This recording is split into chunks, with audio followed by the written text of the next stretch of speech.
بسم اللہ الرحمن الرحیم۔ سورۃ البقرہ آیت نمبر 283۔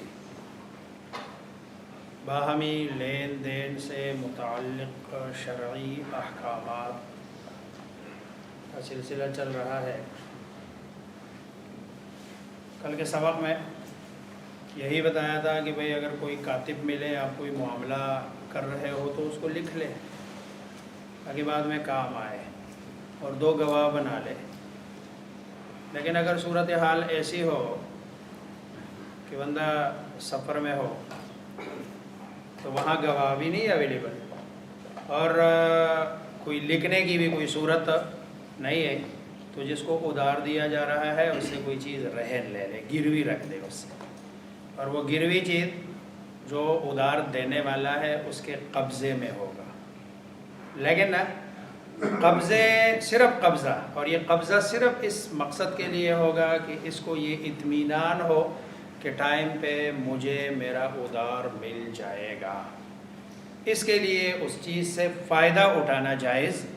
نہیں ہے۔ اگر وہ فائدہ اٹھائے گا گروی چیز سے تو یہ ربا ہے، سود ہے۔ ہمارے جو بڑے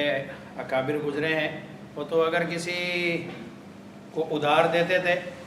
تو اس کے گھر کے سائے میں بھی نہیں بیٹھتے تھے۔ اگر جس گھر کے سائے میں بیٹھنا کوئی مسئلہ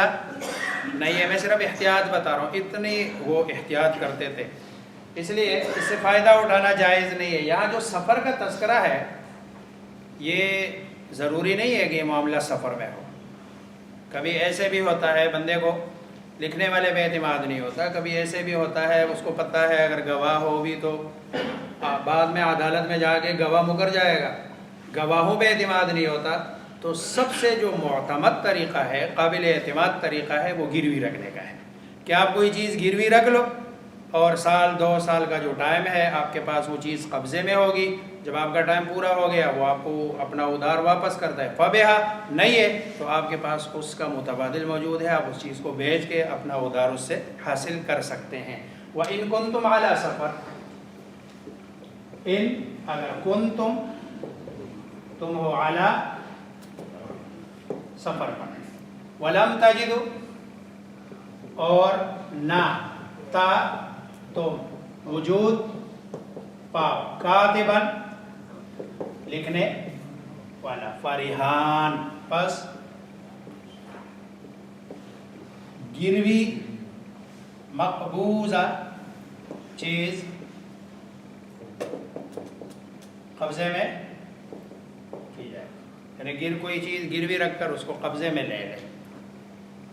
فَإِنْ أَمِنَ بَعْضُكُمْ بَعْضًا، پس اگر اعتماد ہو، بعضکم تم سے،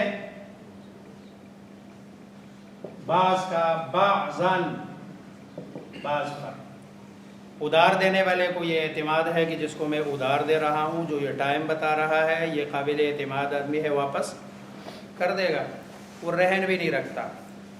لکھنے والا کوئی ہے نہیں، لکھنے والا کو حکم وجوبی ہے، وہ وہاں اعتماد کی بات نہیں ہے۔ اعتماد صرف یہ ہے کہ آپ کوئی چیز اس کی قبضے میں لے رہے ہیں، ورنہ لکھنے والی بات وہ ضروری ہے، اس میں دینے والے کو بھی یہ اختیار نہیں ہے کہ وہ نہ لکھے، نہیں، وہ لکھے، یہ شریعت کا حکم ہے۔ اسی لیے اگر اس صورت میں اعتماد ہو تو دینے والے نے اعتماد کر لیا، اب لینے والا کیا کرے؟ فَلْيُؤَدِّ، اس کو چاہیے کہ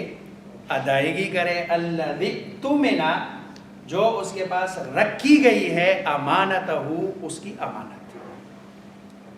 گویا کہ یہاں ادھار لینے والے کو امین ٹھہرایا جا رہا ہے کہ یہ بمنزلہ کس کے ہے؟ امین کے ہے، اور امین بندہ جس کے پاس کوئی امانت رکھی جائے تو وہ تو خوش ہوتا ہے، اس کے لیے اس سے کوئی فائدہ اٹھانا جائز نہیں، وہ امین ہے، جب ٹائم آتا ہے تو وہ امانت سے عہدہ ہونے کے لیے وہ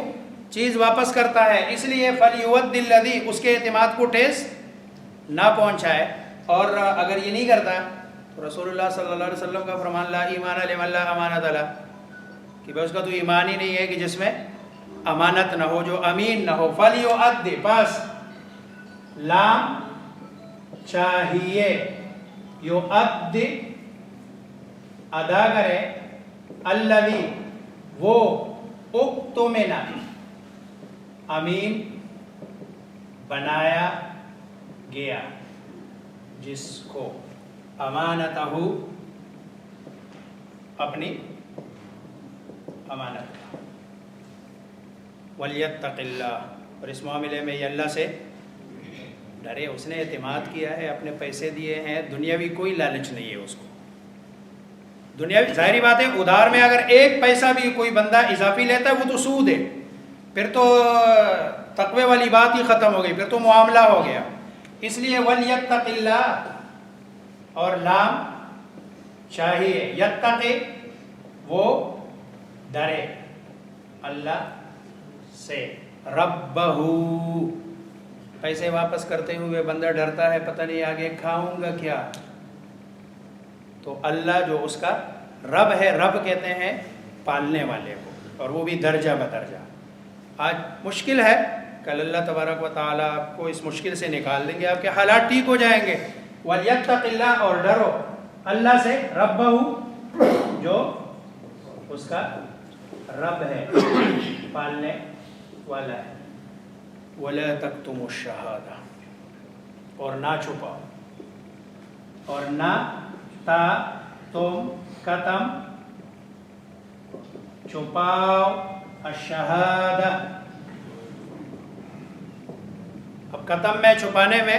ٹوٹل گواہی چھپانا بھی ہے یا اس کی کوئی شق چھپانا، دونوں اس میں ہے۔ گواہی کو نہ چھپاؤ، گواہی دو جو آپ کو پتہ ہے، جو آپ کے علم میں ہے، اس لیے اس کو چھپاؤ نہیں۔ اور یہ شہادت کا جو لفظ ہے نا، یہ اس کا تعلق دیکھنے کے ساتھ ہے، سننے کے ساتھ نہیں ہے۔ آپ سنی سنائی بات اگر آگے نقل کر رہے ہیں تو یہ جو گواہ ہے یہ گواہی نہیں دے رہا ہے، یہ تو لوگوں کی بات کو نقل کر رہا ہے۔ شہادت گواہ وہ بندہ ہے کہ جو اس معاملے میں براہ راست شریک ہے اور اس نے وہ ساری چیزیں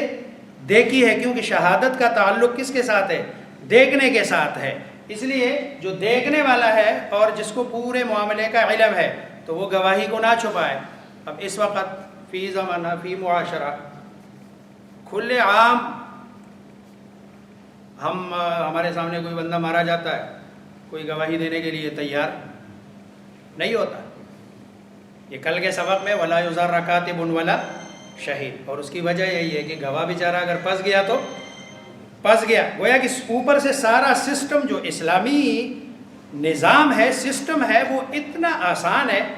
کہ آپ کے 2 سیکنڈ کے اندر اندر آپ کے سارے مسئلے معاملے حل ہو جائے، ادھر ہو یا ادھر، فیصلہ گواہ لے آؤ، گواہ ہے ٹھیک ہے، گواہ لایا، گواہ لانے کے بعد قاضی نے تھوڑا سا ان کا تصفیہ کیا، پیچھے گئے، اس کے بندے بھیجے کہ بھئی جاؤ ان کے بارے میں 2 گواہ جو لائے ان کے بارے میں معلومات تو کرو، یہ گواہ بھی ٹھیک ہے یا نہیں، یا یہ بکنے والے لوگ ہیں۔ ادھر جا کے پتہ چلا ہاں ٹھیک ہے، اچھے لوگ ہیں، با اعتماد ہے، قابل اعتماد ہے، جھوٹ نہیں بولتے ہیں، ٹھیک ہے، تصفیہ ہو گیا، گواہ معتبر ہے، نہیں ہے گواہ تو آگے دوسرے سے کہا بھئی آپ قسم اٹھا لو۔ اگر وہ قسم اٹھا لیتا ہے پھر ہم کہیں گے بھئی اگر وہ قسم اٹھا لے تو قسم اٹھا لیتے۔ دیکھو مسلمان کے لیے یہ کہنا کہ بھئی وہ پیسہ لے گیا، مسلمان کے لیے آخرت تو ہے نا، اصل میں اگلے سٹیپ پہ ہم نہیں جاتے، ہم کہتے ہیں بھئی اس صورت میں تو اگلا بندہ قسم اٹھا کے، اس وقت تو سارے لوگ جھوٹی قسم اٹھاتے ہیں، قسم اٹھا کے وہ لے جائے گا میرا مال تو، لیکن مسلمان کو اس بات کا یقین ہونا چاہیے کہ آج جو میرا پیسے کا نقصان ہوا ہے اس کا جو بدلہ مجھے ملے گا، یہ آج کے نقصان کے مقابلے میں اس کا بہت بڑا فائدہ ہوگا۔ وہ حدیث میں آتا ہے، رسول اللہ صلی اللہ علیہ وسلم کا فرمان ہے کہ آپ کو پتہ ہے مفلس کون ہے؟ صحابہ نے کہا ہم تو مفلس اس کو سمجھتے ہیں کہ جس کے بعد درہم اور دینار نہ ہو، اس کو ہم مفلس سمجھتے ہیں، ہم بھی معاشرے میں اسی کو مفلس سمجھتے ہیں کہ جس کے پاس پیسہ نہ ہو، بینک بیلنس نہ ہو، وہ مفلس ہے۔ آپ نے فرمایا نہیں، مفلس یہ نہیں ہے، مفلس وہ بندہ ہے کہ جس نے نمازیں پڑھی، روزے رکھے، حج کیے، زکوٰۃ دیے، اللہ کی عبادتیں کرتا رہا، لیکن ایک بندے کو گالی دی، دوسرے کی زمین پہ قبضہ کیا، تیسرے کے پیسے ہتھیائے، تیسرے کا کوئی اور نقصان کیا، قیامت والے دن چونکہ کرنسی تو چلے گی نہیں، اب یہ جو نقصانات ہوئے ہیں حقوق العباد سے متعلق، اب اس میں کرنسی چلے گی اعمال کی، اس لیے اس کے جو نیک اعمال ہے، نماز ہے، روزہ ہے، زکوٰۃ ہے، حج ہے، یہ ان کو دیے جائیں گے، کچھ اس نے لیے، کچھ اس نے لیے، کچھ اس نے لیے، اگلے 5-6 بندے رہتے ہیں جن کو دینے کے لیے اس کے پاس کچھ نہیں ہے، اس لیے ان کے گناہ اس میں ڈال دیے جائیں گے۔ تو اس کے پاس جو دنیا سے لے کے گیا تھا نیک اعمال میں سے، اس میں سے کچھ بھی نہیں رہے گا، اور دوسروں کے گناہ بھی سارے اپنے اوپر ڈھیر کر کے۔ اگر ہم یہ تصور کر لیں کہ آخرت کا جو فائدہ ہے، آج اگر مجھے 2-3-4 لاکھ روپے کا نقصان ہوتا ہے، لیکن اس 4-5 لاکھ روپے کا جو مجھے ادھر فائدہ ہوگا وہ ناقابل بیان ہے، اس کو بیان نہیں کیا جا سکتا۔ اس لیے جو ہے نا یہ وَلَا تَكْتُمُوا الشَّهَادَةَ، شریعت کے جو اصول ضابطے ہیں وہ بڑے سمپل ہے، آپ گواہی کو نہ چھپاؤ۔ وَمَن يَكْتُمْهَا،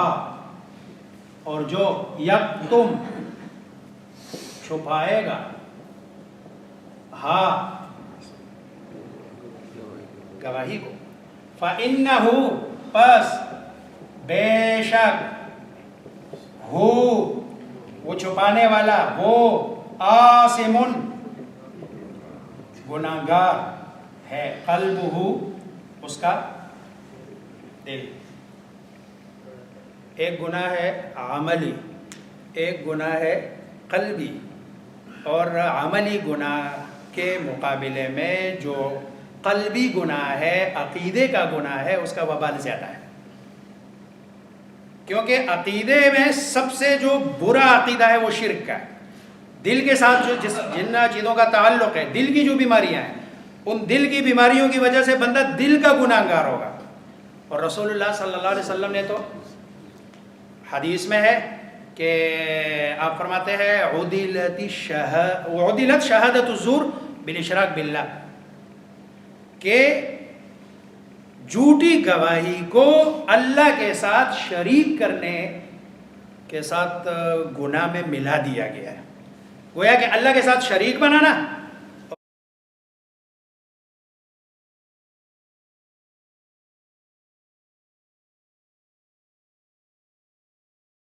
جھوٹی گواہی دینا، ان دونوں کا وبال ایک جتنا ہے۔ تو دل گناہ گار ہوگا، دل، اور دل کی جو صفائی ہے اس کے لیے ظاہری بات ہے پھر اعمال سے وہ نہیں جائے گی، بلکہ اپنے عقیدے کو درست کرنے کی ضرورت ہوگی۔ واللہ، اللہ، بما تعملون، جو تم کرتے ہو،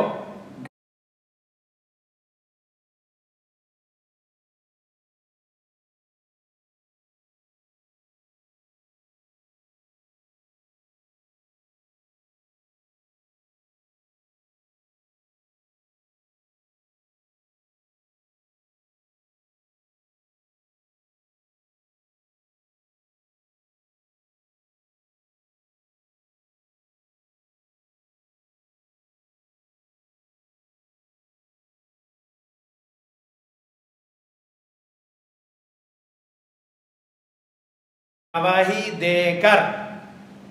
جو اللہ کی اطاعت کرتے ہو، اللہ اس کو بھی جانتا ہے۔ گواہی کو چھپا کر اللہ کی نافرمانی کرتے ہو، اللہ اس کو، واللہ بما تعملون، جو اس وقت تم کر رہے ہو، اب اللہ کو تو پتہ ہے، ٹھیک ہے، قاضی کو نہیں پتہ، جج کو نہیں پتہ، وکیل کو نہیں پتہ، لیکن اللہ کو تو پتہ ہے نا کہ آپ کیا کر رہے ہیں۔ آپ نے ایک چیز دیکھی ہے اور آپ غلط گواہی دے رہے ہیں۔ واللہ بما تعملون، اور اللہ جو تم کرتے ہو علیم، جاننے والا ہے، اور وہ بھی خوب اللہ تبارک و تعالیٰ کے علم میں ہے۔ اللہ مجھے آپ سب کو سمجھنے عمل کرنے کی توفیق